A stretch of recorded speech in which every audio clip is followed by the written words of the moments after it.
Para comenzar a realizar el último adornito navideño, los materiales que vamos a utilizar son los siguientes: canutillos largos, bolitas doradas número 3, strass número 6, perlas en distintos tamaños, bolitas doradas número 6.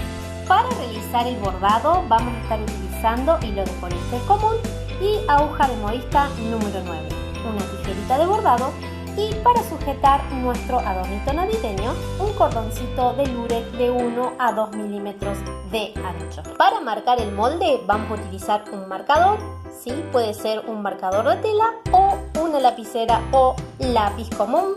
Vamos a estar utilizando también el pegamento silicona líquida y para cortar la tela, tijera para cortar tela. Para quienes quieran realizar el bordado en la parte de atrás escribiendo o bordando un deseo navideño, van a utilizar hilo de moulinet, ¿sí? En un color que haga contraste con el color de nuestro lienzo y la aguja de modista número 8. Recuerden que pueden descargar los moldes de los adornitos navideños debajo de este video. En la descripción, en la parte de abajo, aparece el enlace para que ustedes puedan descargar el PDF e imprimirlo y luego de esa manera pasarlo a cartón.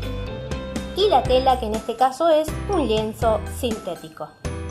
Sin más que decir, comenzamos a realizar nuestro último adornito navideño, que en este caso es el arbolito de Navidad, todo lleno de perlitas y bolitas doradas.